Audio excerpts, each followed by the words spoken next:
أعوذ بالله من الشيطان الرجيم. بسم الله الرحمن الرحيم. الحمد لله رب العالمين الرحمن الرحيم مالك يوم الدين إياك نعبد وإياك نستعين اهدنا الصراط المستقيم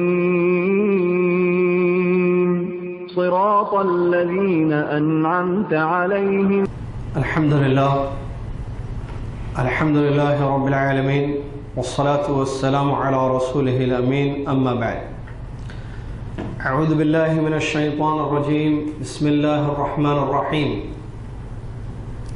يا أيها الذين آمنوا اتقوا الله حق تقاته ولا تموتن إلا وأنتم مسلمون. يا أيها الناس اتقوا ربكم الذي خلقكم من نفس واحدة وخلق منها زوجها وبث منهما رجالا كثيرا ونساء واتقوا الله الذي تساءلون به والأرحام إن الله كان عليكم رقيبا. يا أيها الذين آمنوا اتقوا الله وقولوا قولا سديدا يصلح لكم أعمالكم ويغفر لكم ذنوبكم ومن يطع الله ورسوله فقد فاز فوزا عظيما. قال الله سبحانه وتعالى إن الدين عند الله الإسلام. وقال تعالى فلولا نفر من كل فرقة منهم طائفة ليتفقهوا في الدين ولينذروا قومهم إذا رجعوا إليهم لعلهم يحذرون. وفي الحديث من يرد الله به خيرا يفقهه في الدين أو كما قال رسول الله صلی اللہ علیہ وسلم. تمام تعریفیں، ہر قسم کی بڑائی و کبریائی، ہر عبادت ظاہری ہو کہ باطنی، مالی ہو کہ بدنی، ایک اللہ عز و جل کے لیے ہے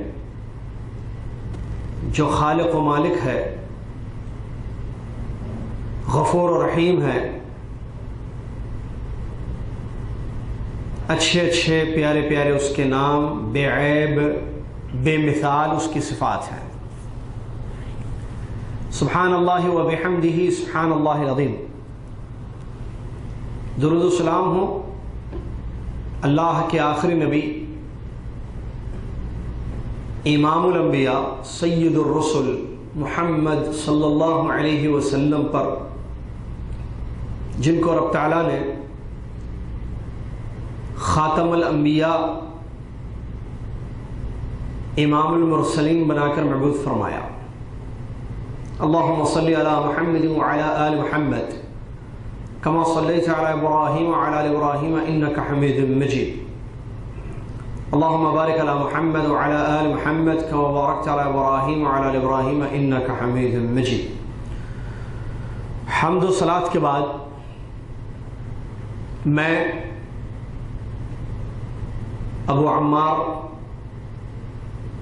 یاسر بن عبد القادر الجابری اپنے مکتب تعاونی للدعوت والارشاد وتوعیۃ الجالیہ شرق جدہ کی جانب سے آپ تمام طلبہ و طالبات کا آپ کے اپنے اس مکتب شرق جدہ میں تہ دل سے استقبال کرتا ہوں.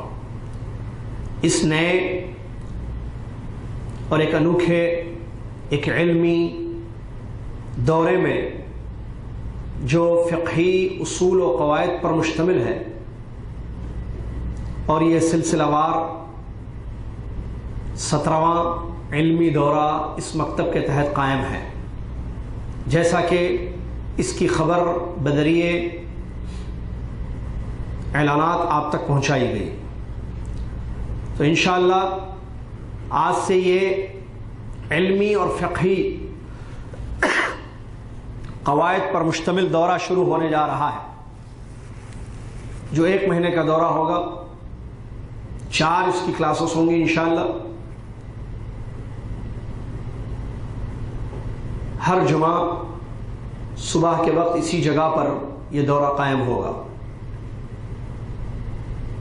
تو میں آپ کا دوبارہ تہ دل سے استقبال کرتا ہوں، اللہ سے دعا کرتے ہوئے کہ اللہ تعالیٰ ہماری نیتوں کو خالص کرے اور علم اور عمل کی توفیق عطا فرمائے. آمین. معزز سامعین، اللہ تبارک و تعالیٰ نے دنیا بنائی، انسانوں کو پیدا کیا، ان کو مکلف بنایا. اللہ تبارک و تعالیٰ نے انسان کی تخلیق یوں ہی نہیں کی، بلکہ اس کے پیچھے ایک بہت بڑا مقصد ہے، اور وہ ہے اللہ کی بندگی اور اس کی عبادت. یہ ہماری زندگی کا مقصد ہے. کیسی اللہ کی عبادت کرنی ہے، کب کرنی ہے، کس طریقے پر کرنی ہے، یہ اور اس سے متعلق اور بھی باتیں دین میں بیان کر دی گئی ہیں. اللہ تبارک و تعالیٰ نے دین کو نازل کیا، اور وہ ہے اسلام، جس کے 2 بنیادی مصادر ہیں، 2 مراجع ہیں، ایک قرآن اور دوسری حدیث. پھر ان دونوں کو سمجھنے کے لیے سلف کا فہم رکھا گیا، جو صحابہ کا فہم ہے، تاکہ اس فہم پر ہم اللہ کی کتاب، جو کہ مصدر اول ہے دین کا، اور نبی صلی اللہ علیہ وسلم کی احادیث، جو کہ مصدر ثانی ہے دین کا، ان کو سمجھتے ہوئے دین پر عمل کریں، اللہ کی صحیح معنوں میں عبادت کریں، تاکہ مقصد پورا ہو جائے زندگی کا. جو لوگ اپنے مقصد کو پورا کریں گے ان کے لیے کامیابی ہے، دنیا میں بھی اور آخرت میں بھی. یہاں بھی وہ خوش، وہاں بھی وہ خوش، یہاں بھی پرامن، وہاں بھی پرامن. اور جو انسان اپنا بنیادی زندگی کا مقصد ہی نہ پہچانے، نہ اس کو جانے، نہ اس پر عمل کرے، نہ اس کو ادا کرے یا پورا کرے، تو اس کے لیے دارین میں خسارہ ہے. نہ صرف دنیا میں نقصان اٹھائے گا، بلکہ اس زندگی کے بعد جو زندگی آنے والی ہے آخرت کی، اس میں بھی نقصان اٹھائے گا. اللہ تبارک و تعالیٰ کا جو دین ہمارے لیے نازل کیا گیا ہے وہ اسلام ہے. اس کو سمجھنا بہت ضروری ہے.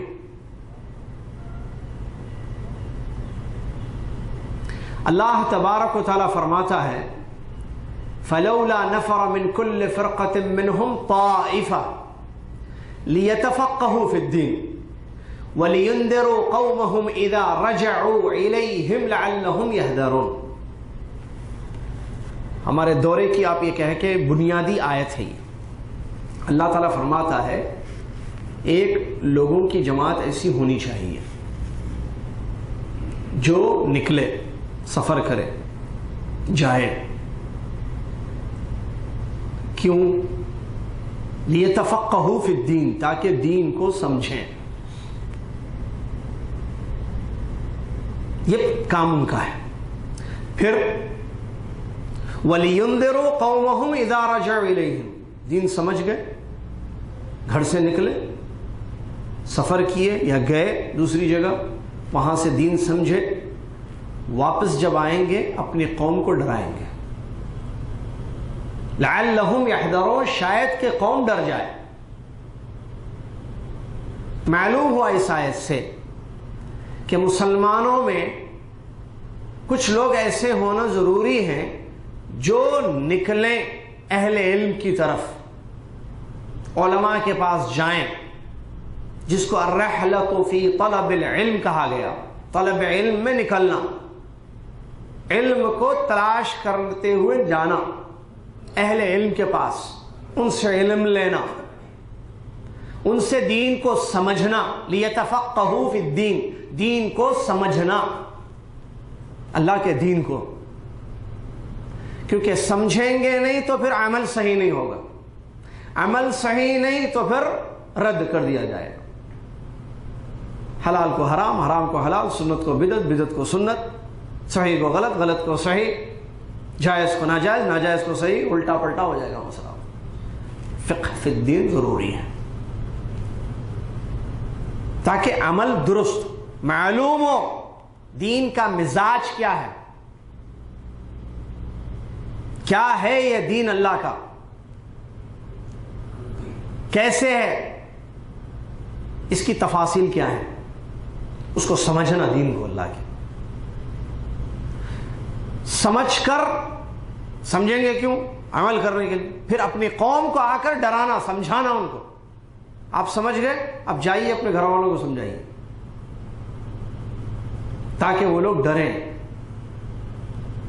یہ بہت زیادہ ضروری ہے۔ نبی علیہ السلام نے اس تفقہ فی الدین کی فضیلت کو حدیث شریف میں بیان فرمایا، من یرید اللہ بہ خیرا، اللہ عز و جل جس انسان سے خیر کا ارادہ کر لے، اللہ اکبر، اللہ تعالیٰ کسی کو خیر دینا چاہے، ارادۃ اللہ للعبد للخیر، من یرید اللہ بہ خیرا، اللہ تعالیٰ جس بندہ یا بندی کے لیے خیر کا ارادہ فرماتا ہے تو کیا کرتا ہے اللہ تعالیٰ؟ اس کو یفقہہ فی الدین، دین کی سمجھ عطا کرتا ہے، اس کو توفیق دیتا ہے اور وہ دین کو اللہ کے سمجھ لیتا ہے۔ تو اس کا مطلب جس نے دین کو سمجھا، یہ خوشخبری ہے بندے کے لیے کہ اللہ تعالیٰ نے خیر کا ارادہ فرمایا ہے اس کے، ورنہ دین کی سمجھ اس کو نہیں ہوتی۔ یہ بہت زیادہ ضروری ہے، یہ اس حدیث میں فضیلت ہے تفقہ فی الدین کی، اور ظاہر بات ہے دین کو سمجھنے کے لیے محنت کرنا، جستجو کرنا، آگے بڑھنا، جانا اہل علم کے پاس ضروری ہے۔ محنت ہوگی تو پھر حاصل ہوگی چیز، من جد وجد، جس نے کوشش کی وہ پا گیا۔ اس چھوٹے سے مقدمے کو آپ کے سامنے رکھتے ہوئے آئیے آپ کو ہم بتائیں کہ یہ جو علمی فقہی قواعد ہیں جس کا یہ دورہ چل رہا ہے انشاءاللہ، تو یہ کتاب و سنت کی روشنی میں بنائے گئے ہیں تاکہ دین کو سمجھنے میں آسانی ہو۔ ابھی آپ نے دین کی سمجھ کو سمجھا، اس کی اہمیت کو، اس کی ایک چھوٹی سی میں مثال بھی دے دوں دین کو سمجھنا کتنا ضروری ہے۔ دین کا ایک نظام ہے کہ اللہ تعالیٰ نے یہ دین عدل پر مبنی رکھا ہے۔ کیا رکھا ہے؟ عدل پر، انصاف جس کو بولا جاتا ہے۔ اس دین میں عدل ہے، ہر ایک کے ساتھ عدل کرو۔ عدل کا معنی، اب یہ سمجھنا جو دین کا کتنا ضروری ہے، اگر عدل کا معنی کوئی یہ سمجھتا ہے کہ سب کو ایک نظر سے دیکھنا، فرق نہیں کرنا لوگوں میں، عدل کو اگر کوئی یہ سمجھتا ہے کہ مساوات عدل کا نام ہے، برابری جس کو اردو میں کہتے ہیں، دین کو نہیں سمجھا، عدل کو نہیں سمجھا، وہ یہ سمجھتا ہے کیونکہ اس نے علماء سے نہیں سیکھا، علم نہیں، عدل کا معنی مفہوم نہیں جانتا ہے، علم نہیں حاصل کیا ہے، اس نے اپنے تئیں اپنی طرف سے نہیں، عدل مطلب مساوات، انصاف، سب کے ساتھ، سب کو ایک لائن میں کھڑا کرو، تو پھر کیا ہوگا؟ ظلم ہوگا، جو کہ عدل کے خلاف ہے۔ ماں اور بیوی دونوں کو برابر، شیر اور بکری دونوں کو برابر، شیر اور بکری، شیر کو بھی وہی دے گا جو بکری کو دے گا، بکری کو جو کھلائے گا شیر کو بھی وہی کھلائے گا، کیا ہوگا اس سے؟ ظلم۔ ماں اور بیوی دونوں کو ایک لائن میں کھڑا کرے گا، یہاں جو دے گا یہاں بھی وہ دے گا، یہاں جو برتا ہوگا وہاں بھی وہی برتا ہوگا، غلط ہے. ماں کا حق الگ ہے، بیوی کا حق، یہ عدل نہیں ہے. اس کا مطلب سمجھا نہیں آپ نے دین کو، عدل کو نہیں سمجھا آپ نے. مساوات عدل نہیں ہے، مساوات ظلم ہے. یہ جو ہے عدل کا معنی اعطاء کل ذی حق حق، ہر صاحب حق کو اس کا حق دو. ماں کو ان کا حق دو، بیوی کو اس کا حق دو، بکری کو اس کی غذا دو، شیر کو اس کی غذا دو. یہ تو تفقہ فی الدین نہیں ہونے کا بہت خطرناک نقصان ہے کہ آدمی جو ہے جذبات میں آ کر بہت ساری ایسے کام کرتا ہے نہیں سمجھ کر دین کو، جو دین میں منع ہے، اور بہت خطرناک نقصانات اس کے ہوتے ہیں. تو اس دین کو سمجھنے کے لیے علماء کرام نے، اللہ تعالیٰ ان کو جزائے خیر عطا فرمائے، قواعد مرتب کیے، کچھ اصول بنائے. اس کو فقہی قواعد اور اصول کہا گیا دین کو سمجھنے کے لیے. ٹھیک ہے، یہ جو ہے 5 بڑے بڑے قاعدے ہیں جس کو القواعد الفقہیہ الکبریٰ کہتے ہیں. بڑے فقہی قواعد. قاعدہ اور فقہ، کیونکہ قواعد فقہ ہم کہہ رہے ہیں تو ذرا ان الفاظ کو بھی سمجھتے چلیں جو عربی میں ہے. قاعدہ، قواعد، ٹھیک ہے، علمی قواعد ہم نے لکھا نا دورے میں نام آپ. فقہی علمی قواعد. قواعد یہ قاعدے کی جمع ہے. قاعدہ کس کو کہتے ہیں عربی میں؟ اساس کو، بنیاد کو. گھر کی بیس ہوتی ہے، بیس انگلش میں بیس کہتے ہیں اس کو. تو قاعدہ کا معنی، قاعدہ عربی لفظ ہے جس کی جمع ہے قواعد. قاعدہ کا مطلب بیس، اساس، بنیاد. عربی میں اساس کہتے ہیں، بنیاد اردو میں کہتے ہیں، انگلش میں اس کو بیس کہتے ہیں.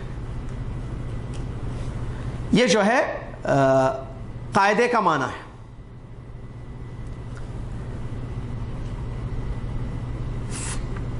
قاعدہ فقہیہ کہتے ہیں. فقہ کس کو کہتے ہیں؟ دین کی سمجھ. عام طور پر فقہ مانے سمجھ. الفقہ هو الفہم. فقہ کا مطلب سمجھنا. تو بنیاد، سمجھنے کی بنیاد کیا ہے؟ دین کو سمجھنے کے لیے جو بنیاد رکھی گئی ہے اس کو بولتے ہیں قواعد فقہیہ.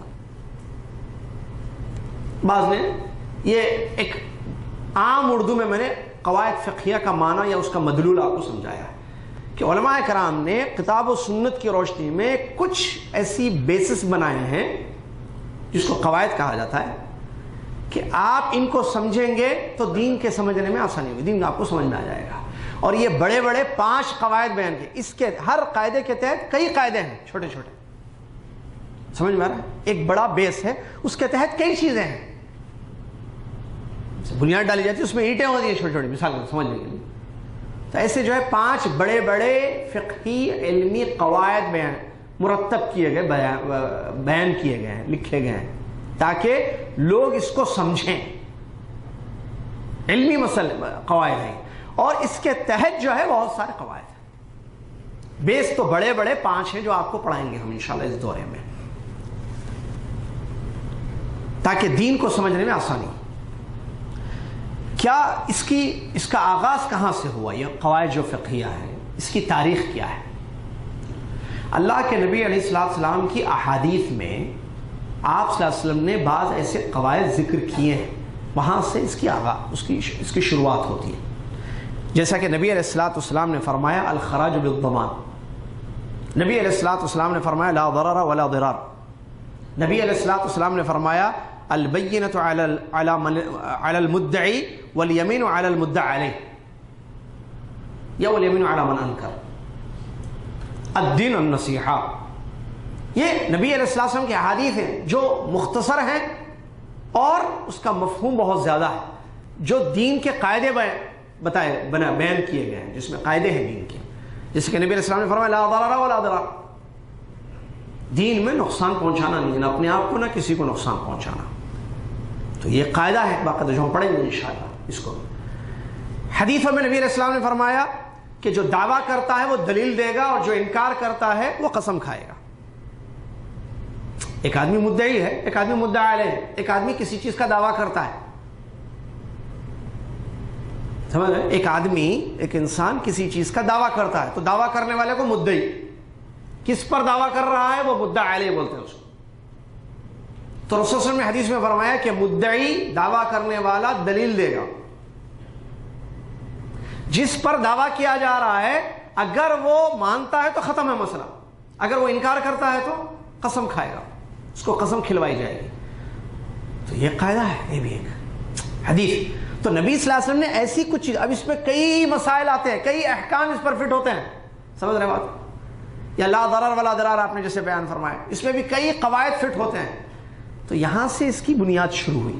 پیارے نبی علیہ الصلوۃ والسلام نے جب حدیثوں میں اپنی ایسی مختصر بنیادی باتیں بتا دی ہیں جس پر احکام دین کے فٹ ہوتے ہیں بہت زیادہ، تو علماء کرام نے ان حدیثوں کو مد نظر رکھتے ہوئے، جیسے کہ یہ حدیث میں نبی صلی اللہ علیہ وسلم نے جو ہے ایک بات بتائی ہے، تو ایسے علماء کرام نے دینی نصوص کو ایک جگہ جمع کیا، قرآنی آیات کو، نبی صلی اللہ علیہ وسلم کی احادیث کو، سب کو جمع کر کے 5 بڑے بڑے قاعدے بنائے. سمجھ میں آ رہی؟ اس کی تاریخ یہ ہے. نبی علیہ السلام کی احادیث میں آپ نے مختصر بنیادی باتیں ایسی بتائی ہیں جس پر احکام فٹ ہوتے ہیں بہت زیادہ. کئی مسائل آتے ہیں اس کے تحت، دین مسائل. جیسے ابھی یہی دیکھیے حدیث میں نے ابھی بتائی، دعویٰ کرنے والا کیا کرے گا؟ کیونکہ دیکھیے کوئی بھی چیز، زمین ہے، فلاں ہے، کوئی بھی چیزیں ہیں نا، تو ایک ہوتا ہے دعویٰ، ایک ہوتا ہے مدعی، ایک ہوتا ہے مدعا علیہ بولتے ہیں اس کو. ایک ہے دعویٰ. دعویٰ کیا ہے؟ زمین میری ہے، دعویٰ ہے. دعویٰ زمین پر کیا گیا، دعویٰ چیز پر کیا جا رہا ہے، یہ بچہ میرا ہے، جو بھی مسئلہ. ایک دعویٰ کرنے والا ہوگا، ایک کسی پر دعویٰ کرے گا. سمجھ؟ تو دعویٰ کرنے والے کے لیے رسول صلی اللہ علیہ وسلم نے کیا فرما دیا حدیث میں؟ ایک لائن کی حدیث ہے، البینۃ علی المدعی. دعویٰ کرنے والا کیا دے گا؟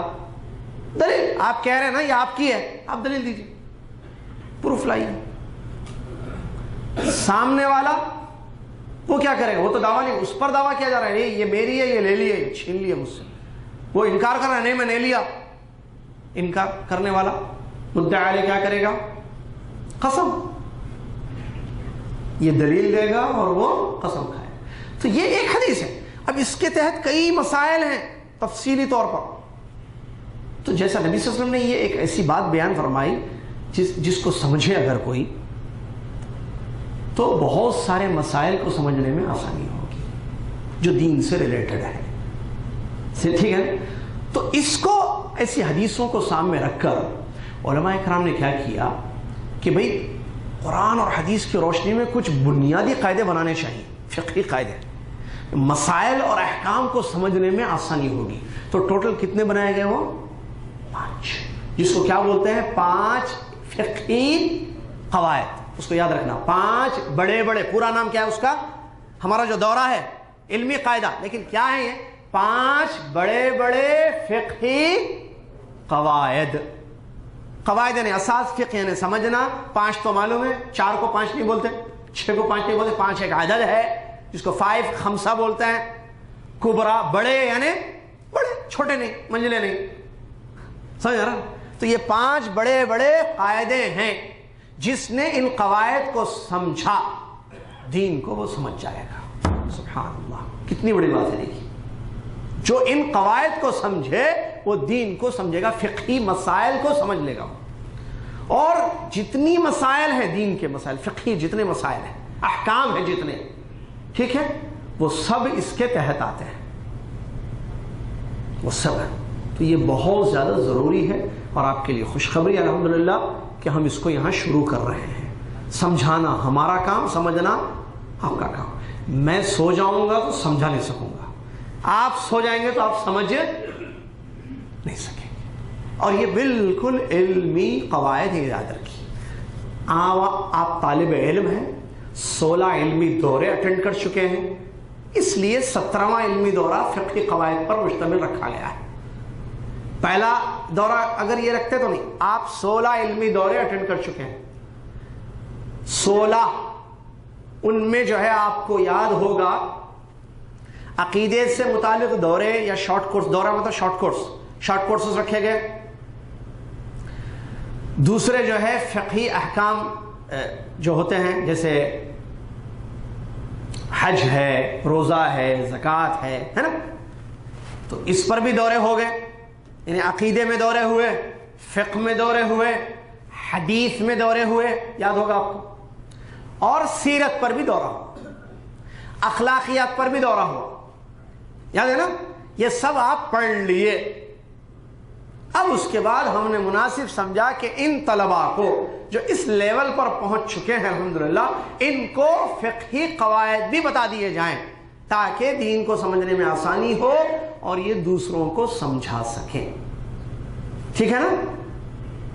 بسم اللہ۔ یہ جو ہے بنیادی بات تھی جو آپ کے سامنے۔ تو سب سے پہلا قاعدہ، کتنے قاعدے پڑھیں گے ہم؟ 4 کلاس ہے ہمارے پاس، اس کے بعد میرا سفر ہے، ٹھیک ہے؟ آخری کلاس جمعے کو ہے، سنڈے میری فلائٹ ہے انشاءاللہ، ٹھیک ہے نا؟ تو پابندی سے آئیے، مس نہیں کرنا ہے، ٹھیک ہے انشاءاللہ۔ یہ 5 بڑے بڑے علمی فقہی بنیادی قواعد ہیں، جس میں سے پہلا قاعدہ، پہلے عربی میں یاد کرنا ہے آپ کو، کیونکہ جتنے قاعدے ہیں نا ایک لائن سے زیادہ نہیں ہے، آدھی لائن، پاؤ لائن، میکسیمم 1 لائن۔ پہلا قاعدہ آپ کو بورڈ پر لکھا گیا ہے، کیا ہے یہ؟ پڑھیے کوئی اس کو، نہیں آ رہا پڑھنے۔ الامور بمقاصدها۔ ویسے تو ماشاءاللہ اردو زبان ایک ایسی زبان ہے جس میں عربی الفاظ بھرے پڑے ہوئے بہت ہیں ماشاءاللہ، اور فارسی الفاظ بہت ہیں۔ مقاصد لفظ آیا نا اس میں۔ کیا ہے قاعدہ پہلا جو ہم آج پڑھیں گے، آج جو شروع ہو رہا ہے؟ الامور بمقاصدها۔ یہ پہلا فقہی قاعدہ آپ کو زبردست قاعدہ ہے، الامور بمقاصدها۔ ایک مرتبہ آپ لوگ بولیے، الامور امر کی جمع ہے، مقاصدها مقاصد مقصد کی جمع ہے، دونوں پلورل ورڈز۔ الامور امر کی جمع ہے، ٹھیک ہے؟ اور مقاصد کیا ہے؟ مقصد کی۔ امور لفظ عربی کا اردو میں استعمال ہوتا ہے جی؟ امور ہوتا ہے، چلیے یہ زیادہ نہیں ہوتا لیکن ہوتا ہے وہ فصیح اردو میں۔ مقاصد لفظ استعمال ہوتا ہے، مقصد کا پلورل ہے مقاصد، مقصد ایک، مقاصد پلورل بہت۔ الامور بمقاصدها، یہ قاعدہ ہے۔ اس قاعدے کے تحت کیا پڑھیں گے ہم؟ پہلے یہ قاعدے کا مطلب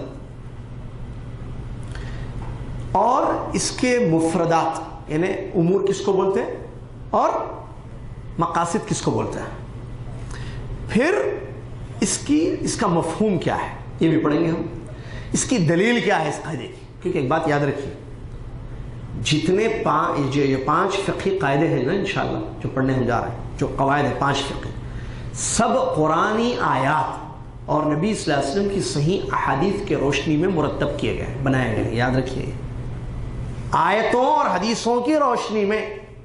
تو پھر جب آیتوں اور حدیثوں کی روشنی میں ہے تو ہر قاعدے کی دلیلیں ہوں گی۔ پھر یہ قاعدہ کہاں سے بنائے علماء؟ فلاں آیت کی روشنی میں، فلاں حدیث کی روشنی میں۔ تو اس کی دلیلیں بھی ہم پڑھیں گے انشاءاللہ۔ اور ایک چیز جو پڑھیں گے اس قاعدے کے تحت، کہ اس قاعدے کے تحت چھوٹے چھوٹے کون سے قواعد اور ہیں جو اس کے انڈر میں آتے ہیں، انڈر میں اس کے تبع ہوتے ہیں، تابع ہوتے ہیں، ٹھیک ہے؟ یہ سب چیزیں پڑھیں گے ہم انشاءاللہ۔ سب سے پہلی بات جو ایک مقدمہ علماء نے لکھا ہے اس قاعدے کے سلسلے میں، اچھا اس کا اردو ترجمہ پہلے وہ پڑھ لیجیے آپ۔ الامور بمقاصدها، معاملے اپنی مقاصد کے تحت ہوتے، معاملے مقاصد کے تحت ہوتے ہیں۔ یہ اردو میں عام لفظ، معاملے جتنے، ٹھیک ہے؟ الامور امر کی جمع، معاملے، کوئی بھی کام یا کام بولیے آپ، معاملہ شاید زیادہ ہے، کام مقاصد کے تحت ہوتے ہیں، یہ اردو میں اس قاعدے کا ترجمہ۔ سارے کام، یا سارے لفظ بھی لگا سکتے ہیں، سارے کام مقاصد کے تحت ہوتے ہیں۔ مقاصد لفظ استعمال کیا جاتا ہے اردو میں، یا اور دوسرا لفظ استعمال کرنا چاہ رہے مقاصد، سارے کام نیتوں پر ڈیپینڈ ہوتے ہیں. یہ ایک عام ترجمہ اور ایک بھی کر سکتے ہیں اگر آپ اس قاعدے کا اور آسان ترجمہ کرنا چاہتے ہیں. سارے کام نیتوں پر ڈیپینڈ ہوتے ہیں. ڈیپینڈ لفظ کو بھی اگر آپ نکالنا چاہیں انگلش کا، نہیں پوری اردو لائیے تو سارے کام نیتوں پر منحصر ہوتے ہیں. اب پھر منحصر بولیں گا فصیح. سارے کام نیتوں کے اعتبار سے ہوتے ہیں. ختم. نیتوں پر ہوتے ہیں. الامور بمقاصدہا، یہ ہے پہلا قاعدہ. چلیے اس کا ایک مقدمہ علماء نے بیان کیا ہے، اس کو سنیے آپ. اللہ تبارک و تعالیٰ نے بندوں کو عمل کے لیے پیدا کیا ہے، اور انسان کا مقصد ہوتا ہے کوئی بھی کام کر رہے وہ کوئی بھی کام، ٹھیک ہے، کام جتنے ہوتے ہیں دنیا میں، آدمی کام کرنے سے پہلے اس کا ایک مقصد ہوتا ہے پیچھے. صحیح ہے غلط ہے؟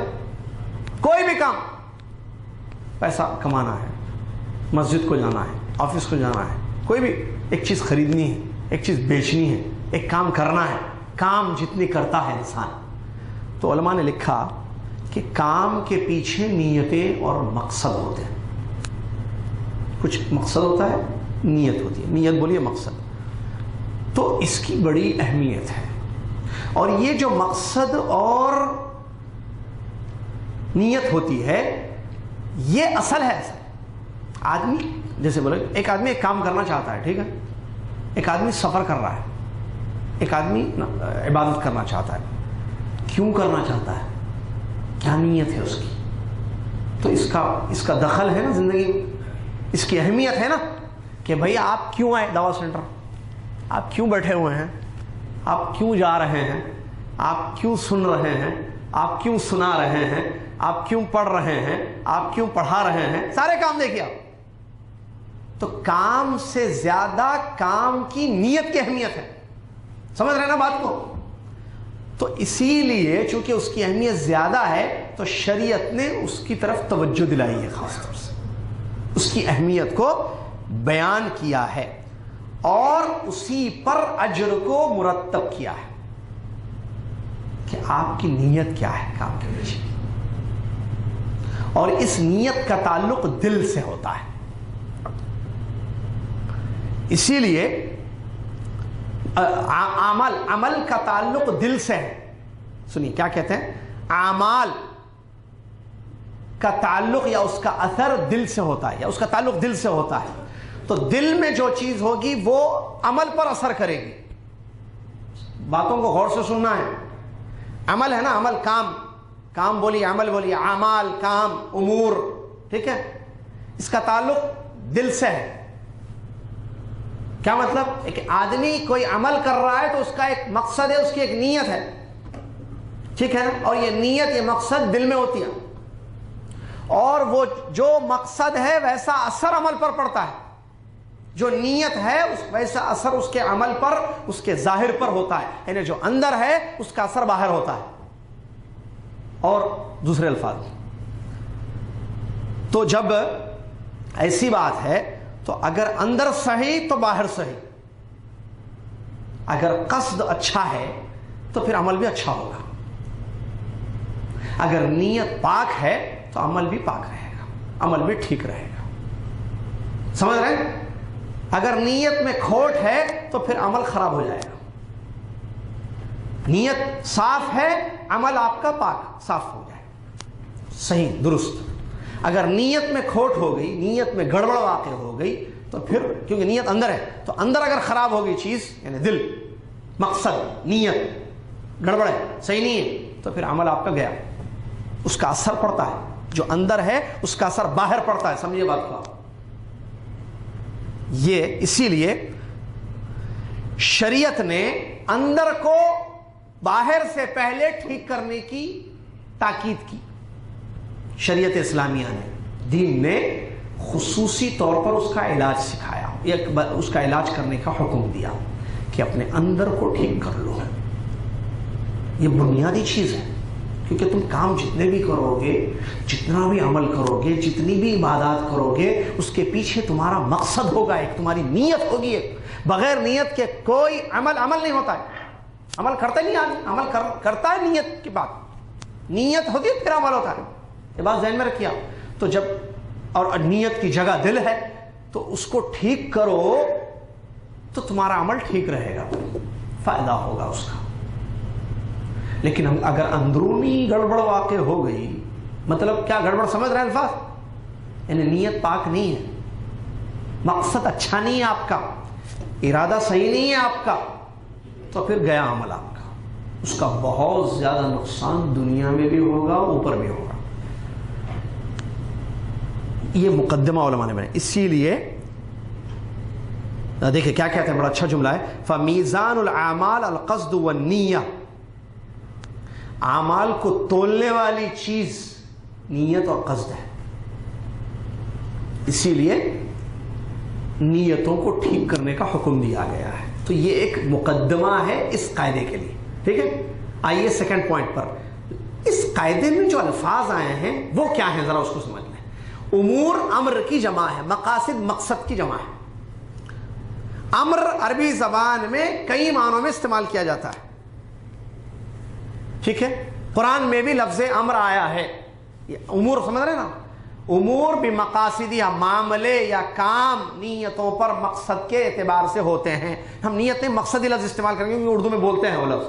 کام سارے مقصد کے اعتبار سے ہوتے ہیں، سارے کام مقصد کے اعتبار سے ہوتے ہیں. تو کام کس کو بولیں گے، مقصد. یہ جو عربی الفاظ ہیں اس کو ذرا سنیے. امور امر کا، امر کی جمع ہے اور یہ مختلف معنوں میں آیا ہے. قول کے لیے بھی استعمال کیا گیا ہے، فعل کے لیے بھی استعمال کیا گیا ہے.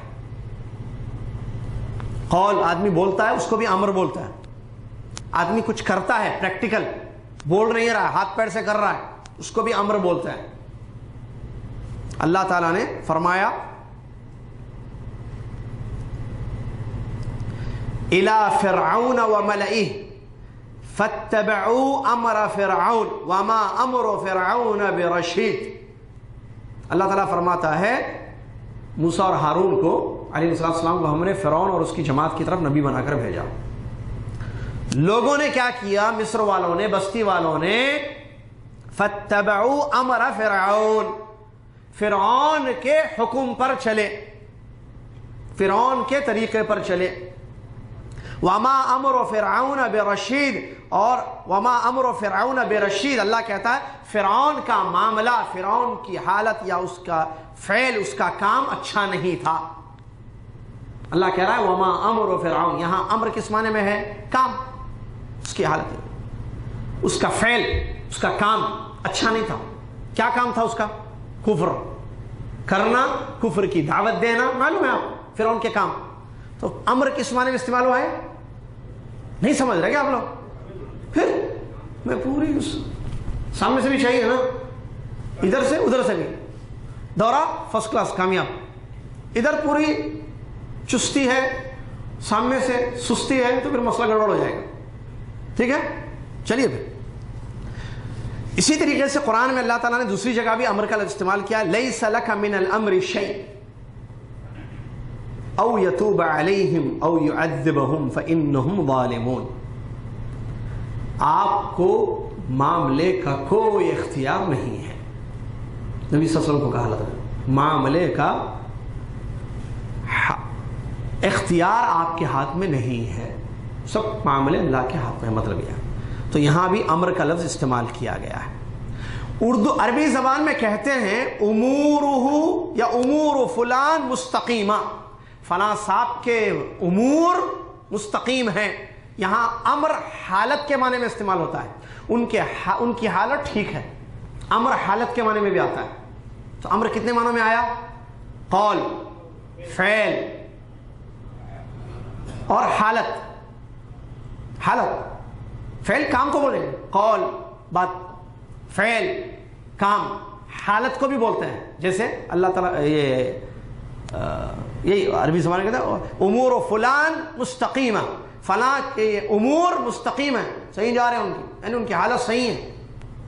کیف امرہ، ایسا بولتے ہیں اس کی حالت کیسی ہے، مریض کے بارے میں بولا الحمد امر طیب، اس کی حالت، تو حالت کے معنی میں بھی استعمال کیا تھا امر۔ عمومی طور پر علماء نے اس کا جو امر کو جو قاعدے میں بیان کیا گیا، عمل الجوارح، پارٹس آف باڈی کا کام، بس یہ ذہن میں رکھیں لاسٹ میں۔ امور کس کو بولیں گے؟ پارٹس آف باڈی کے کام۔ پارٹس آف باڈی کیا ہے؟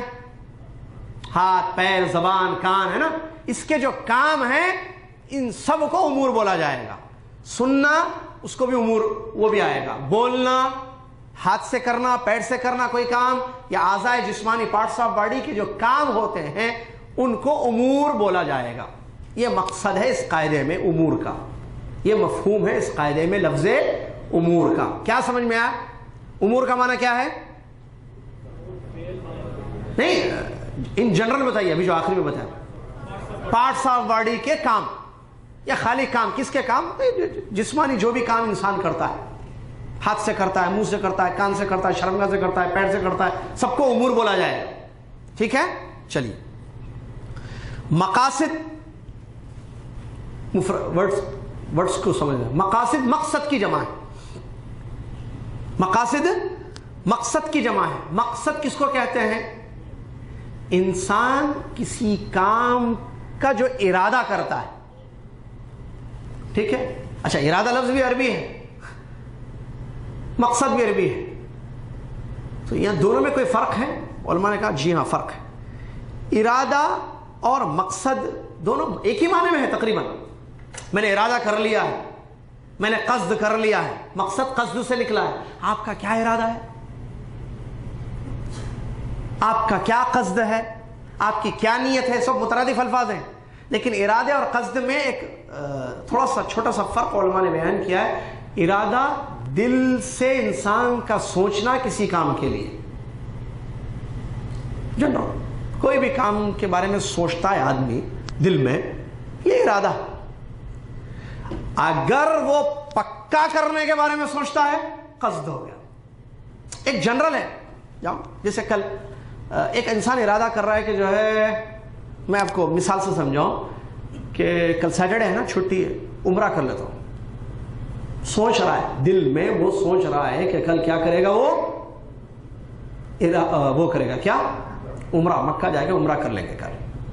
یہ ارادہ چل رہا ہے، اس کو ارادہ بولیں گے۔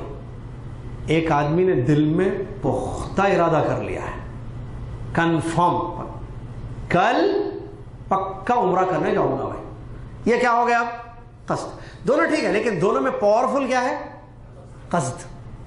ارادہ ہاں، وہ ہو سکتا جاؤں گا، ہو سکتا نہیں جاؤں گا مکہ، ایسا وہ سوچ رہا ہے، شاید جاؤں شاید نہ جاؤں، ایسا چل رہا ہے، یہ ارادہ ہے۔ لیکن اگر یہ کنفرم ہو گیا، بیوی کو اس نے بتا دیا، تیاری کر لی، خلاص یہ ٹائم پہ مجھے ہم نکلیں گے اور جو ہے جائیں گے عمرہ کریں، پکا ارادہ ہو گیا۔ ارادہ پکا بھی ہوتا ہے، ارادہ پکا نہیں بھی ہوتا ہے نا، سمجھ رہے نا؟ جب پکا یا پختہ ارادہ ہو گیا اس کو کیا بولتے ہیں؟ قصد۔ یہی ہے مقصد، کسی کام کے کرنے کا، ہم عام اردو میں ایسا کہہ سکتے ہیں، کسی کام کو انجام دینے کا پختہ ارادہ کرنا، یہ کیا ہے؟ مقصد ہے۔ الامور کا معنی کام، جسم سے کیے جانے والے کام، اعضائے جسمانی سے پورا اچھا، اعضائے جسمانی سے کیے، سورے کیا کوئی؟ اعضائے جسمانی سے کیے جانے والے کام۔ مقصد انسان کا کسی کام کے کرنے کا پختہ ارادہ کرنا۔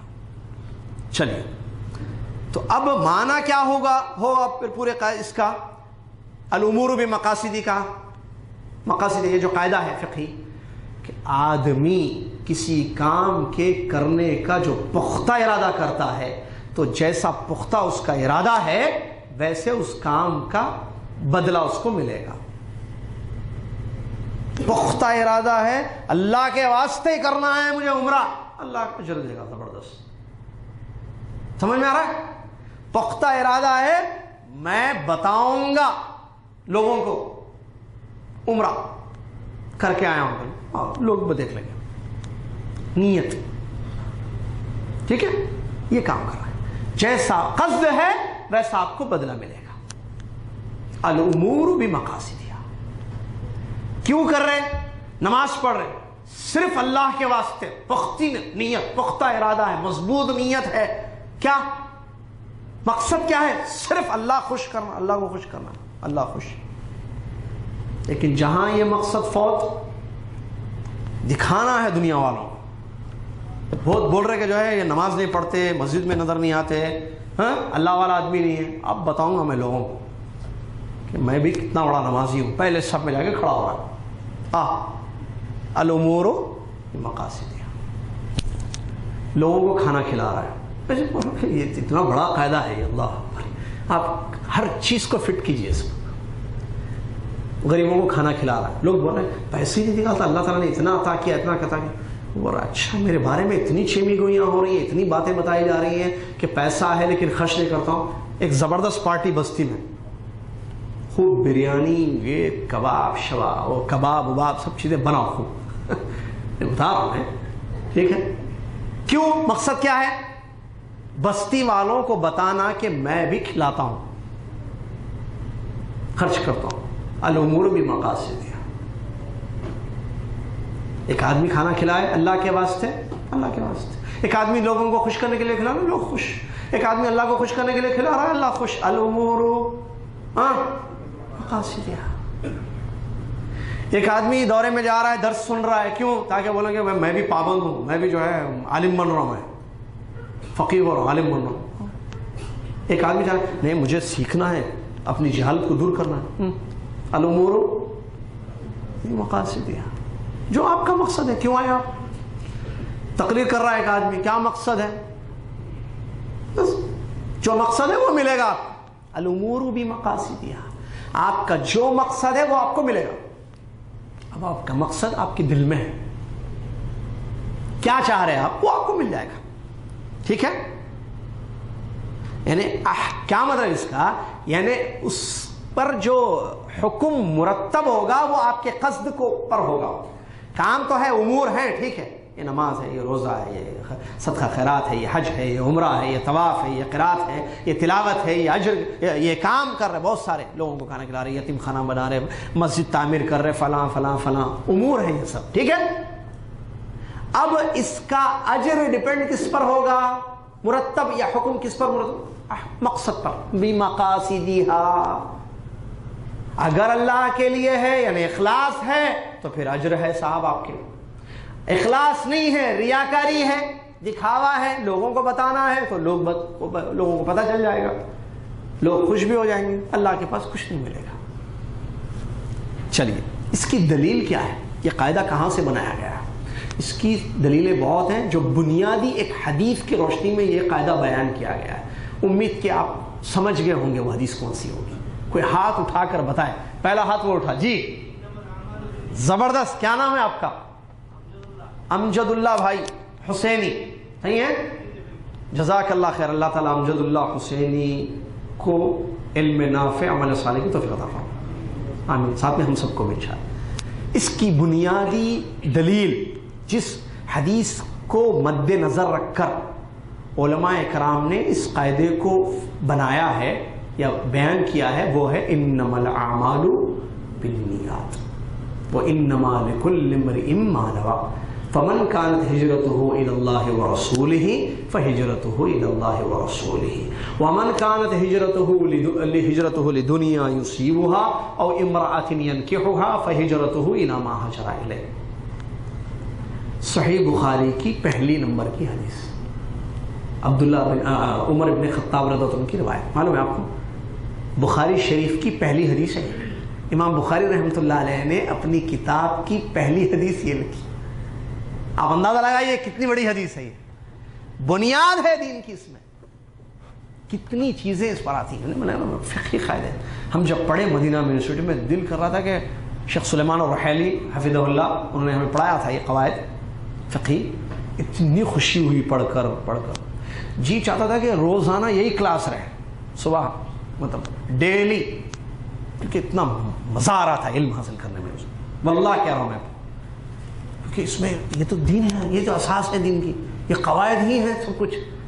جو یہ سمجھے تو دین سمجھے. اللہ اکبر، کتنی بڑی بات ہے. اور اس پر کیا کیا چیزیں.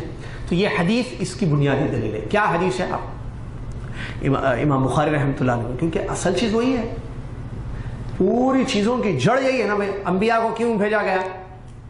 توحید ہے نا. بعثت، قرآن کو نزول کا مقصد توحید، انسان کی پیدائش کا مقصد توحید. کیا مطلب توحید؟ کس کو بولتے توحید؟ ایک اللہ کی عبادت کرنا. اب یہاں اس کا دخل کیسے اس میں؟ بھائی خالص کرنا عبادت، ایک اللہ کے لیے عبادت. کیا مطلب ہے؟ یعنی آپ جو بھی عبادت کریں نیت کیا ہو آپ کی؟ اللہ کے واسطے کرنا. یہ توحید سے کیسے اس قاعدے کا تعلق دیکھیے کہ آپ کا عمل کس کے واسطے ہونا، مقصد کیا ہونا آپ کا. کیجئے جو کام کرنا ہے، امور جتنے حلال کام ہے کیجئے، جتنی دین کے کام ہے کیجئے. مقصد کیا رہنا پیچھے؟ مقاصدہا، اپنا مقصد. کیونکہ مقصد دو ہوتے ہیں، للہ لغیر اللہ، اللہ کے لیے یا غیر اللہ کے لیے. اللہ کے لیے اور غیر اللہ کے لیے. آپ کیا کریں؟ اپنے امور کو کس کے لیے کریں؟ خلیہا للہ، اعملہا للہ، عمل اللہ کے لیے کرو. نماز، روزہ، زکوٰۃ، فلاں فلاں فلاں جتنے اعمال ہیں اپنی نیتوں کو خالص کر لو. اور اخلاص العبودیہ للہ توحید ہے یہ، کہ اپنی عبادتوں کو، اپنے عمل کو خالص لوجہ اللہ کرنا، اللہ کی خوشنودی کے لیے، اللہ کی رضا کے لیے، اللہ کے واسطے کرنا. یہی کیا ہے؟ توحید ہے. یہ توحید کا کیا ترجمہ ہے؟ توحید کس کو بولتے ہیں؟ اس کا ڈیفینیشن ایک اللہ کی بات کرنا، یعنی اپنی عبادتوں کو خالص کس کے لیے کرنا؟ ایک اللہ کے لیے کرنا.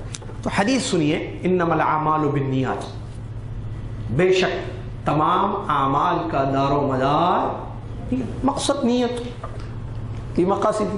اعمال کا دار و مدار نیتوں پر، الامور بمقاصدها. تمام اعمال، بے شک رسول صلی اللہ علیہ وسلم فرماتے ہیں، حدیث کے الفاظ پر غور کیجیے، انما الاعمال، بے شک سارے اعمال کس پر ڈیپینڈ ہے؟ بالنیات، نیت پر. جو نیت ہوگی ویسے آپ کو کیا ملے گا؟ بدلہ. دوسرے الفاظ میں جو مقصد ہوگا ویسے آپ کو بدلہ، پھل ملے گا. اچھا اچھا، برا برا. وَإِنَّمَا لِكُلِّ امْرِئٍ مَا نَوَىٰ. پہلے ایک بنیادی چیز بتا دی گئی کہ دیکھو دل کو ٹھیک کرو، اندر کو ٹھیک کر لو، کیونکہ اعمال ڈیپینڈ ہے. اعمال کس پر ڈیپینڈ ہے؟ نیتوں پر. تو پھر جب اعمال ڈیپینڈ ہو گئے نیتوں پر، اب سنیے آگے، وَإِنَّمَا لِكُلِّ امْرِئٍ مَا نَوَىٰ، بے شک انسان کو وہ ملے گا جو اس نے نیت کی. اعمال نیتوں پر ڈیپینڈ ہے، تو جو نیت کرے گا انسان وہ اس کو ملے گا، جو اس کا مقصد ہوگا وہ اس کو حاصل ہو جائے گا. بس خوشی اللہ کی خوشی ملے گی. اللہ کو خوش کرنا، خاندان والے خوش، خاندان والے خوش ہوں گے. نہیں تعریف سننا ہے مجھے لوگوں سے، تو تعریف مل جائے گی. نام آنا، میرا نام ہر جگہ، میرا نام ہر جگہ، میرا نام چاہیے. واٹس ایپ پر میرا نام ہونا، فیس بک پہ میرا نام ہونا، اس میں آ جائے گا آپ کا نام بڑے بڑے حروف. پاپولیرٹی، شہرت چاہیے پوری علمی دنیا میں، اپنا چھاپ بٹھاؤں گا، بڑھ جائے گا. مقصد ہر جگہ آ رہا ہے، آپ کا نام چل رہا ہے آج کل، ہر پروگرام میں آپ کو ہی بلانا چاہ رہے لوگ. اللہ محفوظ ہے. مقصد کیا ہے؟ یہ نہیں میں اللہ کے لیے کروں گا، کہیں بھی آؤ، گاؤں میں بھی جاؤں گا، ادھر بھی جاؤں گا، ادھر بھی جاؤں گا، اللہ کے واسطے کام کر، اللہ کے واسطے. چلیے ماشاء اللہ، مقصد اللہ کے واسطے، اللہ کے واسطے. وَإِنَّمَا لِكُلِّ امْرِئٍ مَا نَوَىٰ، جو آپ نے نیت کی وہ اللہ تعالیٰ آپ کو دے گا، کیونکہ اللہ تعالیٰ نیت دیکھتا ہے. ساتھ میں عمل ٹھیک ہونا ہے، لیکن عمل، نیت کا عمل پر دخل ہے بہت زیادہ، کنیکشن ہے دونوں کا، اندر باہر کا. باہر اچھا ہے، اندر اچھا نہیں ہے تو مسئلہ ہے. اندر کا صرف اللہ جانتا ہے، پبلک نہیں جانتی. اندر کا کون جانتا؟ اب میں کیوں درس دے رہا ہوں آپ کو معلوم؟ آپ کیوں بیٹھے ہوئے ہیں یہاں پر؟ اب کتنے لوگ ہیں؟ کس کا کیا مقصد ہے؟ الامور بمقاصدہا، کس کا کیا مقصد ہے نہیں معلوم. تو اس کو یہ اندر، انہ علیم بذات الصدور، اللہ سینوں میں کیا ہے وہ جانتا ہے. تو اس کو ٹھیک کر لو. کتنے ایسے بڑے بڑے اعمال ہیں جس کو نیت نے چھوٹا کر دیا، کتنے چھوٹے چھوٹے عمل ہیں جس کو نیت نے بہت بڑا کر دیا. یہ سلف کا قول ہے، زبردست قول ہے. آدمی بڑا عمل کر رہا ہے، جیسے مثال دو، بڑا عمل حج. یا جو ہے 1 کروڑ کی مسجد بنا رہا ہے، یا ہر مہینہ جو ہے پتہ نہیں لوگوں کو کھانا کھلا، بڑا عمل دکھ رہا ہے، لوگ نیت نے اس کو چھوٹا کر دیا. جملہ ہے عربی میں، سلف نے کہا، سلف کا قول ہے. کیا مطلب؟ اس کی نیت اچھی نہیں تھی تو وہ دکھنے میں بڑا عمل تھا، بڑی مسجد بنایا، چھوٹا ہو گیا، وہ عمل چھوٹا ہو گیا، گر گیا اللہ کی نظر میں. بعض نے 1 ریال دے دیا، 100 ریال دے دیا مسجد میں لیے، نیت اچھی تھی، کروڑوں ریالوں پر بھاری ہو گئے. یہ ذہن میں رکھیے، نیت بہت بڑی چیز ہے. وَإِنَّمَا لِكُلِّ امْرِئٍ مَّا نَوَىٰ. نبی صلی اللہ علیہ وسلم کی حدیث میں جو ہے، اسی حدیث میں آپ نے مثال بھی دی، ایک عمل کی اور 2 ڈیفرنٹ نیتوں، 2 ڈیفرنٹ مقصدوں. عمل کیا ہے؟ ہجرت ہے، ایک علاقے سے دوسرے علاقے کو جانا. فمن كانت هجرته الى الله ورسوله فهجرته الى الله ورسوله ومن كانت هجرته لدنيا يصيبها او امرأة ينكحها فهجرته الى ما هاجر اليه. نبی صلی اللہ علیہ وسلم نے فرمایا کہ دیکھو جیسے نیت کرو گے ویسے بدلہ ملے گا. اب عمل ہے ہجرت، نیت ہے اللہ اور اس کے رسول کے لیے، تو وہی ہوگا، آپ کو وہی ملے گا بھائی. لیکن اگر ہجرت عمل کے پیچھے نیت ہے دنیا کمانا یا کسی عورت سے شادی کرنا، تو وہی چیز مل جائے گی، دنیا کے لیے جائیں گے آپ، پیسہ مل جائے گا آپ، کیونکہ آپ نے ہجرت کی کس کے لیے؟ دنیا کے لیے، تو دنیا آپ کو مل گئی. آپ نے ہجرت کی، اپنے ملک سے دوسرے ملک گئے ایک عورت سے شادی کرنے کے لیے، شادی ہو جائے گی آپ کی، کیونکہ پلاننگ کر کے گئے نا، ایک نیت کر کے گئے آپ، اس نیت پر عمل ہو رہا ہے، آپ گئے اس سے ملے، چلو غلط بات چیت ہو گیا، معاشرہ کرا، شادی ہو گئی. لیکن ہجرت اللہ سے، ہجرت ایک عمل اور نیتیں مختلف. نبی صلی اللہ علیہ وسلم نے ایک اچھی نیت اور دوسری نیت ذکر کی. اچھی نیت ہجرت کے پیچھے اللہ اور اس کے رسول کے لیے، اسی لیے اس کو دوبارہ ذکر کیا، فہجرۃ الی اللہ ورسولہ. جس کی نیت اللہ اور اس کے رسول کے لیے ہجرت ہے تو اس کی نیت، اس کی ہجرت اللہ اور اس کے رسول کے لیے ہی ہوگی. لیکن جس کی نیت دنیا یا عورت سے شادی کرنے کے لیے، تو وہاں اس کو ریپیٹ نہیں کیا حدیث میں اسلام نے، اس کی نیت وہی ہوگی یا اس کے لیے وہی ہوگا، دنیا اور نکاح یہ لفظ نہیں ہے آگے. ہجرت الی ما ہاجر الیہ، جس کے لیے اس نے ہجرت کی وہی اس کو ملے گا، ذکر نہیں کیے. پوائنٹ ہے اس حدیث میں. چلیے اس کے علاوہ اور بھی دلیل ہے اس قاعدے کی. بخاری شریف میں ایک حدیث آئی ہے. اب دلیل میں کس پوائنٹ پر ہوں؟ ابھی پوائنٹ ٹو پوائنٹ چلیں گے ہم. اب کس پوائنٹ پر ہوں میں؟ اس قاعدے کی کیا بتا رہا ہوں آپ کو؟ دلیلیں. ٹھیک ہے، دلیلیں. ایک دلیل ہوئی جو بنیادی دلیل ہے اصل اس قاعدے کی، جو بخاری کی مشہور حدیث، پہلے نمبر کی حدیث، انما الاعمال بالنیات. اور بھی دلیلیں ہیں اس کی، جیسے بخاری مسلم میں ایک حدیث آئی ہے جس کو سعد بن ابی وقاص رضی اللہ تعالی عنہ نے روایت کیا ہے. کہتے ہیں اللہ کے نبی علیہ الصلوۃ والسلام نے ارشاد فرمایا، انک لن تنفق نفقۃ تبتغی بها وجه اللہ الا اجرت علیہا حتی ما تجعل فی فمی امرأتک. زبردست حدیث.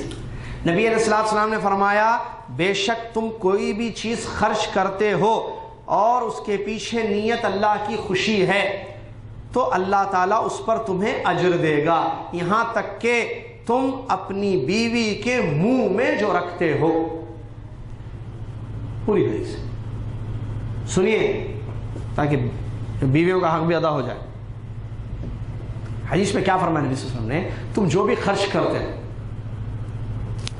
ہو، کھانا پانی پیسہ، ٹھیک ہے، کھلاتے ہو پلاتے ہو کپڑا لاتے ہو، ٹھیک ہے، خرچ کرتے ہو، تبتغی بہا وجہ اللہ، اس کے پیچھے نیت کیا ہے، مقصد کیا ہے خرچ کے پیچھے؟ خرچ تو ہو رہا ہے لیکن مقصد کیا ہے؟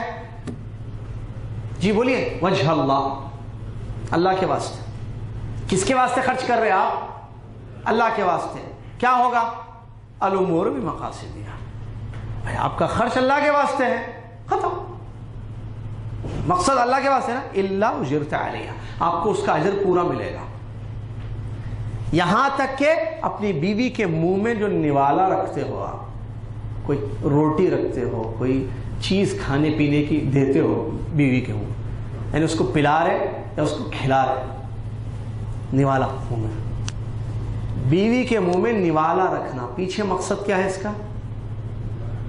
بہت بول رہی میرے بارے میں، ختم ہو جانا، ویسا نہیں ہے، اللہ کی خوشنودی ہے.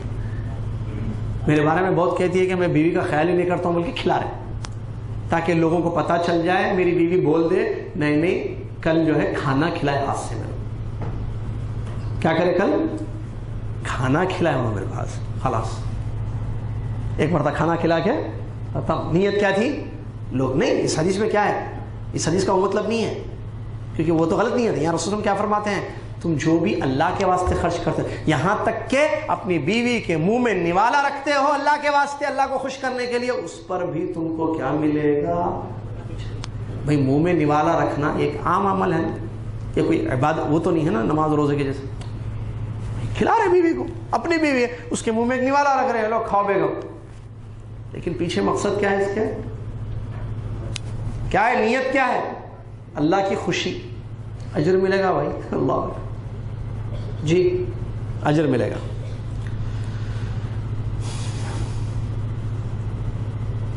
یہ بھی دلیل ہے اس قاعدے کی کہ آدمی کا جو مقصد ہوتا ہے وہ چیز اس کو دی جاتی ہے. ٹھیک ہے، تو کھلائیے بیوی کو، ہاں پلائیے بیوی کو، اس کے پیچھے بھی مقصد کو نیک رکھیے تو اللہ تعالیٰ کے یہاں زبردست ملے گا. ایک اور ایک حدیث ہے ابن ماجہ کی، اس کو بھی دلیل بتایا ہے علماء نے اس قاعدے کی. ایسے تو بہت حدیثیں ہیں، 3 حدیثیں یہاں ذکر کی گئی ہیں. تیسری حدیث ابن ماجہ، سنن ابن ماجہ کی، جس کو ابو ہریرہ رضی اللہ تعالیٰ عنہ اور جابر بن عبداللہ رضی اللہ عنہ، دونوں صحابہ سے روایت ہے، ابو ہریرہ اور جابر بن عبداللہ رضی اللہ عنہ. کیا ہے، نبی صلی اللہ علیہ وسلم نے ارشاد فرمایا، انما یبعث الناس علی نیاتہم، اللہ اکبر، انما یبعث الناس علی نیاتہم، بے شک لوگوں کو ان کی نیتوں پر اٹھایا جائے گا. قیامت کے دن اٹھایا جائے گا نا سب کو اس کی نیت پر، کیسی نیت تھی ویسے. تو یہ بھی بہت بڑی حدیث ہے جو اس قاعدے کی دلیل ہے. تو یہ حدیثیں کیا بتا رہی ہیں، سب کیا سمجھ میں آیا کہ اعمال ڈپینڈ ہیں، الامور بمقاصدہا کا ترجمہ ہے کہ سارے کام نیتوں کے حساب سے ہوتے ہیں. صاحب جیسی نیت ویسا کام یا ویسا بدلہ آپ کو ملتا ہے. نیت کی جگہ ہم نے شروع میں بتائی کہ کیا ہے، وہ دل. الفاظ کو نیت نہیں کہتے، جائز نہیں الفاظ سے نیت کرنا، کیونکہ نیت کی جگہ دل ہے. تو پھر الفاظ سے نیت کرنا، میں نیت کرتا ہوں، ایسے بولنا نیت ہو ہی نہیں، یہ بولنا نیت ہو ہی نہیں سکتا، کیونکہ نیت بولتے ہی نہیں اس کو، سمجھ رہے. میں پانی کھا رہا ہوں، ارے پانی کھا ہی نہیں سکتے بھائی، وہ کھانے کی چیز ہی نہیں. میں سمجھا رہا ہوں مثال، پانی پر نظر پڑی تو، ارے نیت دل کا کام ہے، زبان کا نہیں. تو الفاظ سے نیت کرنا جائز نہیں ہے، صحیح نہیں ہوتا، کیونکہ نیت کس سے کی جاتی ہے، دل سے. وہ کام ہی دل کا ہے، دل کا کام زبان کرے گا، ہو جائے گا، ہاتھ کا کام پیر کرے گا، سمجھ رہے نا. بیوی کا کام شوہر کرے گا، شوہر کا کام بیوی، سمجھ گئے. شوہر کو جو کام ہوگا، جاؤ خرچ کرو، جاؤ باہر جاؤ محنت کرو کماؤ. بیوی آپ گھر کی ملکہ ہیں، آپ رانی ہیں، گھر کی مسئولہ ہیں، آپ گھر سنبھالیے، آپ باہر سے لائیے ضروریات، زبردست، ان کا کام یہ کرو، ان کا کام یہ کرو، گھر میاں میاں. سمجھ میں آ رہا ہے. چلیے اچھا، اس کے بعد آئیے نیت کے لیے، نیت صحیح ہونے کے لیے 6 شرطیں علماء نے ذکر کی ہیں. الامور بمقاصدہا کا تحت، اس قاعدے کے تحت نیت کو ٹھیک ہونے کے لیے 6 شرطیں ہیں. نمبر 1 اسلام. مسلمان کی نیت ہوگی ٹھیک، کافر کی نیت صحیح نہیں. نیت الکافر غیر معتبرہ. اگر کافر کی، اور کافر بھی نیت کرتا ہے نا، ایک کافر جو ہے مسجد بنا رہا ہے، ٹھیک ہے، نیت ہے اس کی اللہ کا گھر بناؤ، ایکسیپٹیشن ہے نیت، اس کا اعتبار ہی نہیں ہے، کیونکہ نیت کے لیے ایک شرط ہے، وہ ہے اسلام. آپ مسلمان ہی نہیں ہیں، آپ کتنی بھی نیت کر لو، آپ کی نیت کاؤنٹ نہیں ہوگی، کیونکہ آپ کیا ہیں، ہاں مسلمان نہیں.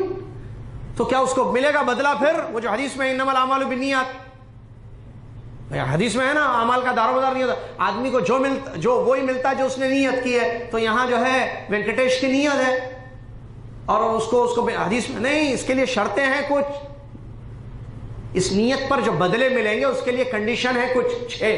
نمبر 1 مسلمان ہونا، مسلمان کی نیت کاؤنٹ ہوگی. کافر نیت کتنی بھی کر لے اچھی، وہ نیت اس کی اعتبار میں نہیں آئے گی. نمبر 2 تمیز. کیا مطلب؟ بالغ بچہ نیت کرے.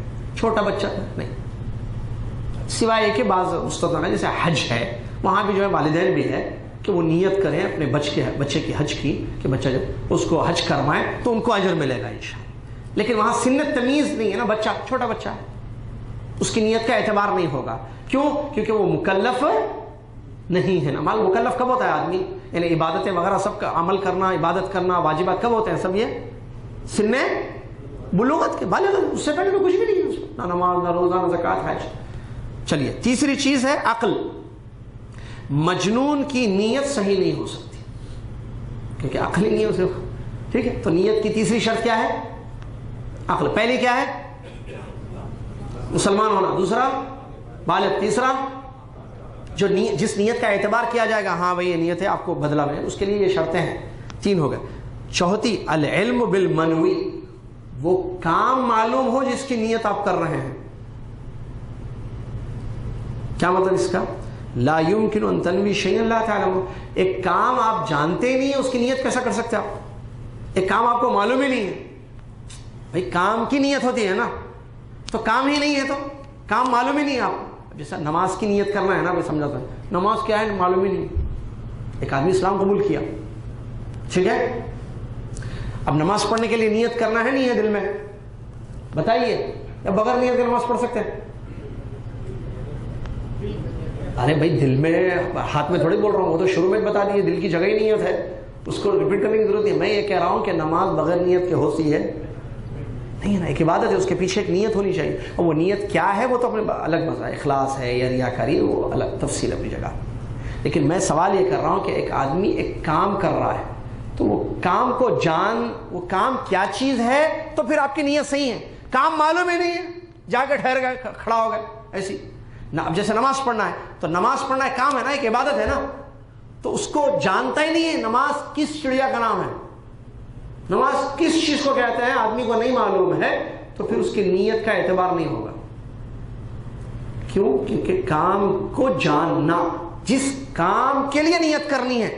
بھائی آپ کو حج کرنا ہے تو حج معلوم ہو تو نیت کریں گے نا، اس نیت کا وہ نیت کاؤنٹ ہوگی، وہ اس نیت کا اعتبار کیا جائے گا.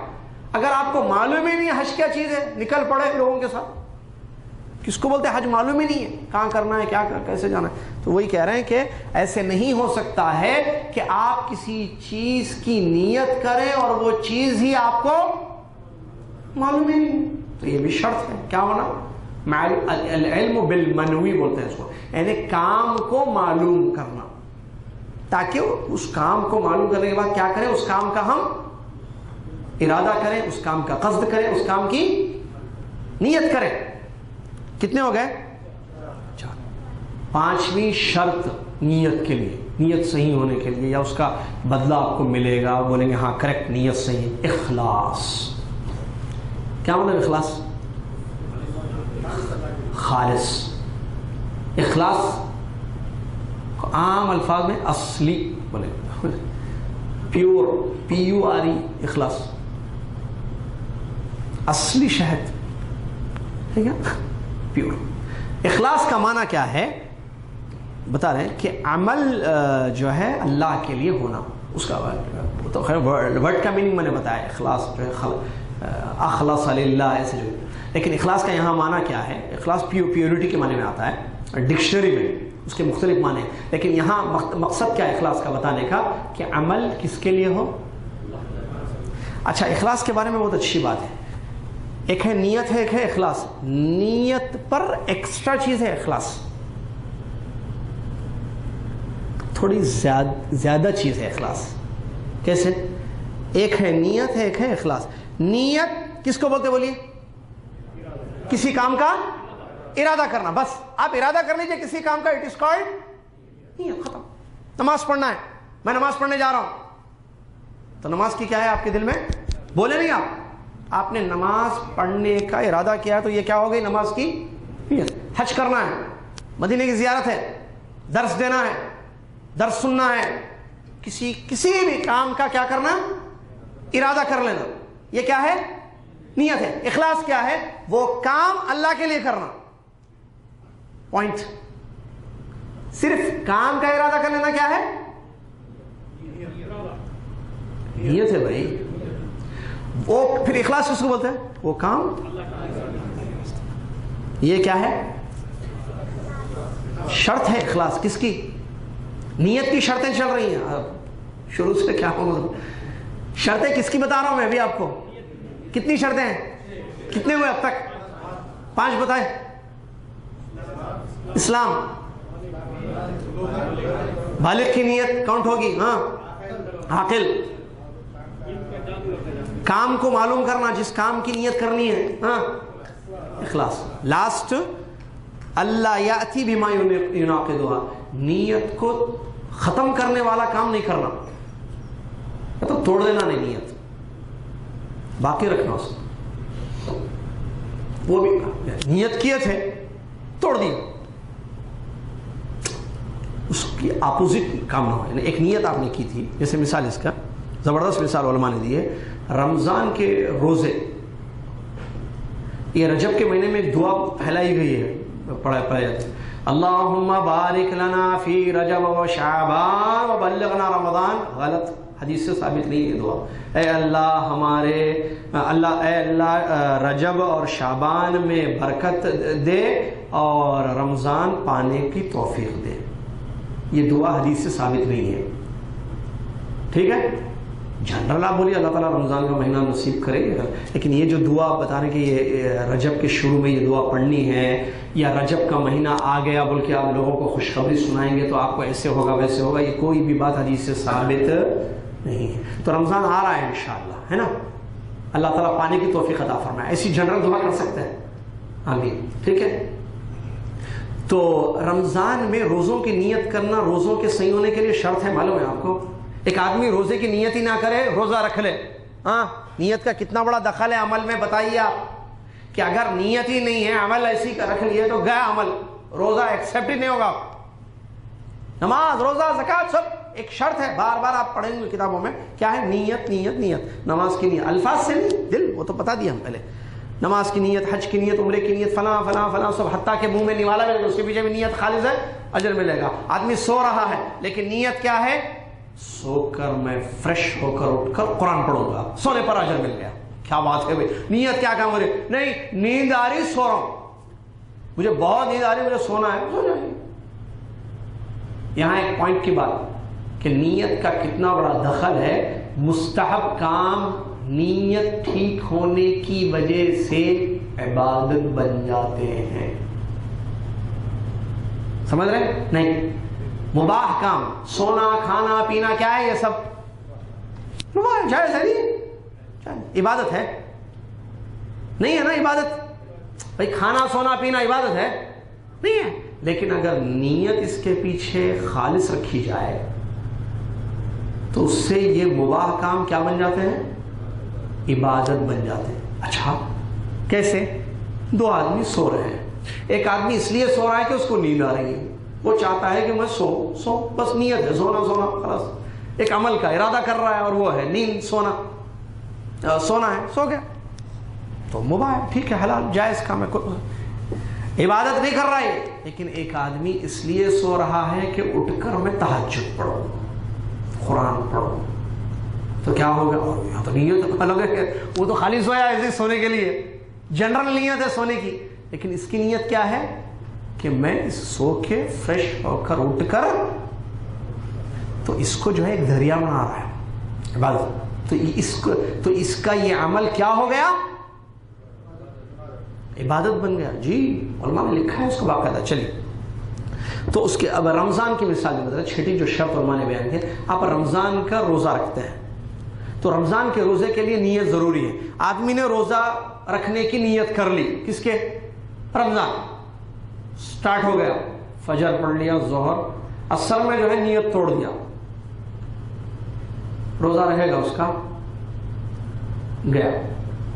معلوم ہے ہم کچھ نہیں کیا، کھایا نہیں پیا نہیں، وہ نیت توڑ دیا، یعنی ختم کر دیا نیت روزے کی، روزہ نہیں. اور اس کی جگہ اندر ہے، آدمی نے دل میں یہ سوچ لیا کہ میں نہیں، خلاص روزہ نہیں ہوں. نیت اپنی جو اس کی تھی نیت، اس کو اس نے کیا کر دیا؟ توڑ دیا نیت کو، ختم کر دیا نیت کو. اپنی نیت کو روزے کی کیا کر دیا اس نے؟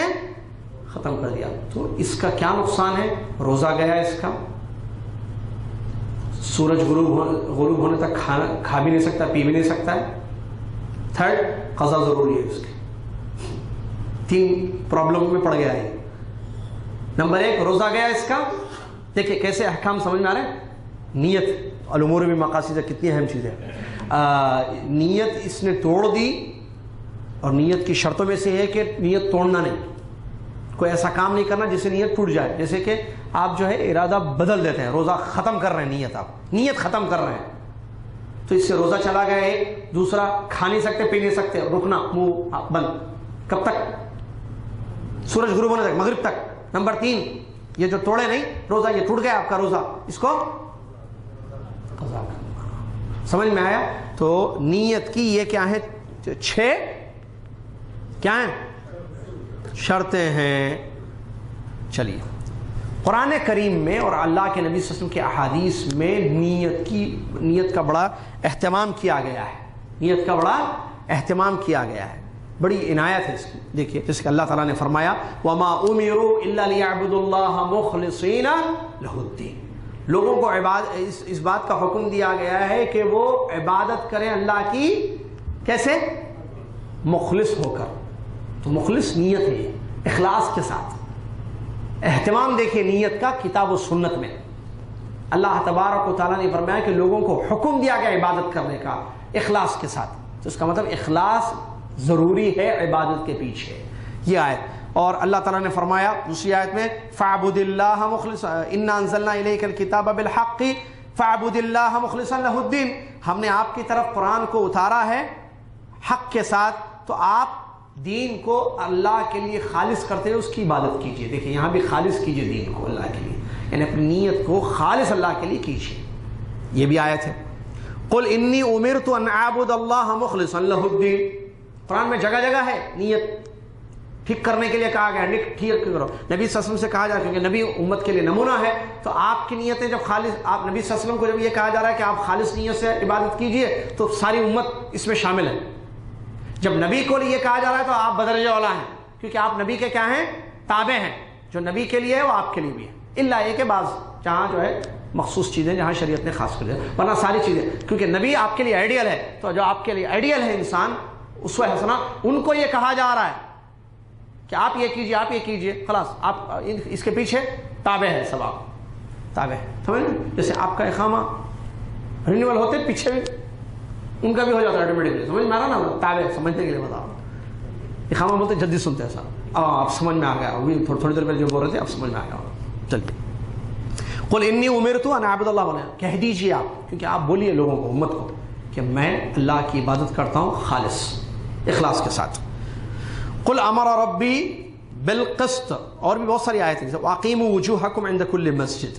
ٹھیک ہے، یہ بھی دلیل ہے. چلیے، حدیثوں میں بھی اس کی اہمیت ہے، جیسا کہ یہی حدیث انما الاعمال بالنیات وانما لکل امرئ ما نوى والی حدیث جو ہم نے تھوڑی دیر پہلے بیان کی، تو اس میں بھی جو ہے نیت کو خاص طور سے ذکر کیا گیا. اور سلف کے اقوال بھی اس سلسلے میں بہت زیادہ ہیں. جیسے مترف سلف کے اقوال میں بھی اخلاص، یعنی نیت، یہ جو قاعدے کے تحت نیتوں کو خالص کرنا ہے، اس پر جو ہے سلف کے کچھ اقوال بھی ہیں. جیسے اس میں ایک بہت زبردست قول ہے صلاح القلب بصلاح العمل وصلاح العمل بصلاح النیہ. یہ مترف بن عبداللہ رضی اللہ تعالیٰ کا قول ہے. کہتے ہیں دل کی سلامتی عمل کی سلامتی سے ہے، اور عمل کی سلامتی نیت کی سلامتی سے ہے. یعنی ٹھیک ہونا، سلامتی ٹھیک ہونا. دل ٹھیک رہے گا عمل ٹھیک رہے گا، اور عمل ٹھیک ہوگا نیت ٹھیک ہوگی.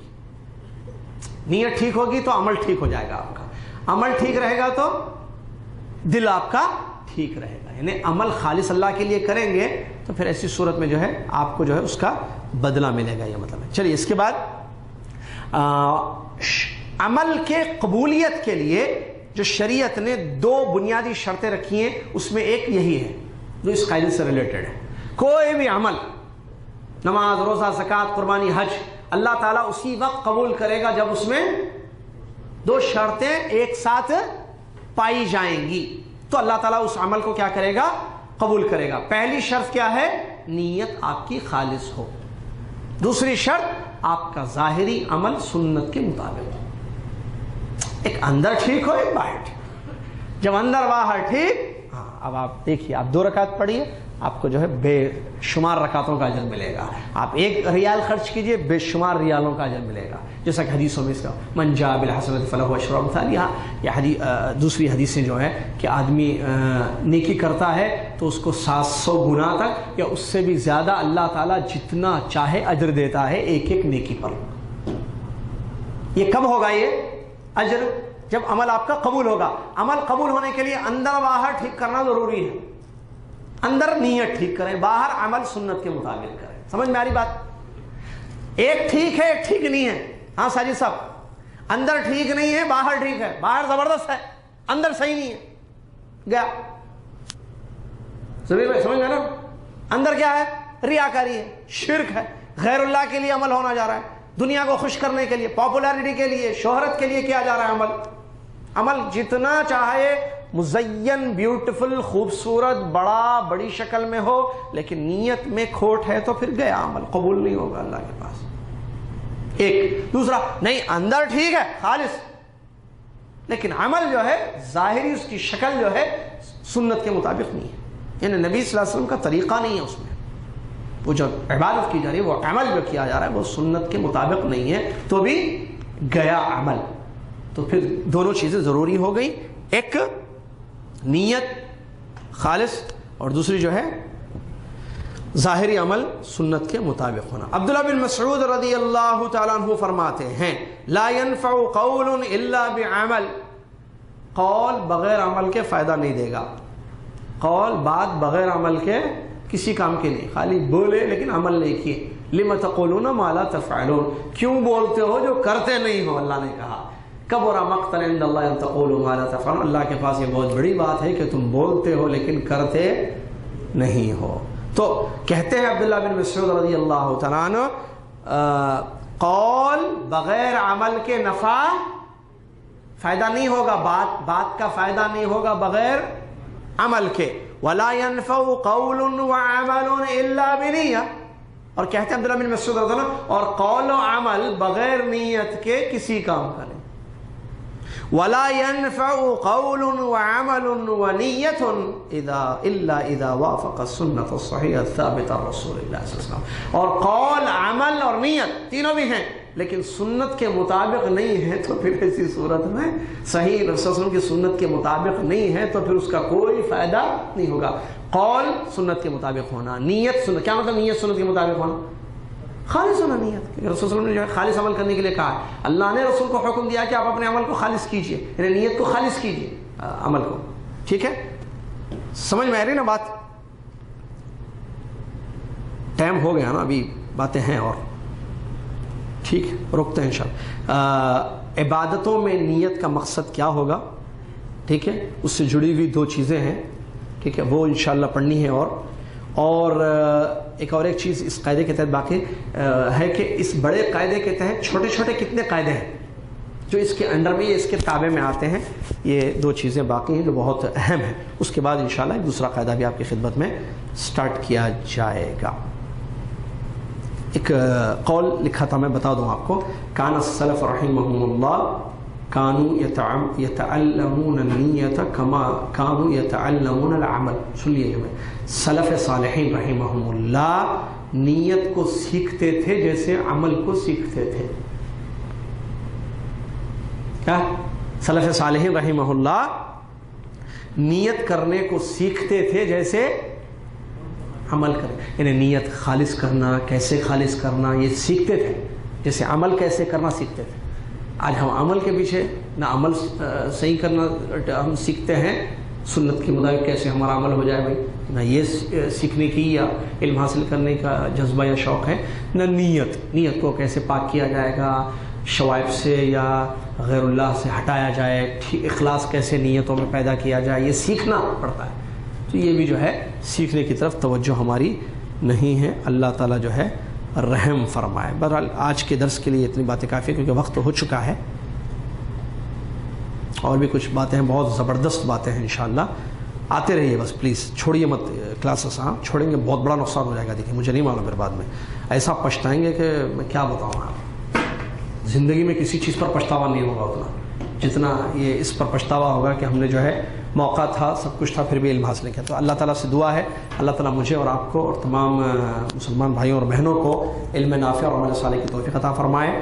آمین. امید کے باتیں آپ کو سمجھ میں آئی ہوگی، توجہ سے آپ نے سنی ہوگی. سلسلہ جاری ہے انشاءاللہ. اگلی کلاس ہماری آئندہ جمعہ انشاءاللہ اس قاعدے کے تحت جو چیزیں باقی رہ گئی ہیں، اور سیکنڈ قاعدے کو انشاءاللہ ہم شروع کریں گے، جو 5 میں سے دوسرا قاعدہ ہوگا انشاءاللہ. آپ آتے رہیے اور لوگوں کو لاتے رہیے تاکہ جو ہے علم عام ہو جائے، تاکہ علم عام ہو جائے اور جہالت ختم ہو جائے. کیونکہ جہالت عام ہو گئی ہے، علم ختم ہو رہا ہے. تو علم کو عام کرنا ہے، جہالت کو ختم کرنا ہے. اللہ تعالیٰ مجھے اور آپ کو تمام مسلمانوں کو اس کی توفیق عطا فرمائے. ہو جائے. جزاکم اللہ خیر. سبحانک اللہ. کفارۃ المجلس پڑھ لیں. سبحانک اللہم و بحمدک اشہد ان لا الہ الا انت استغفرک و اتوب الیک.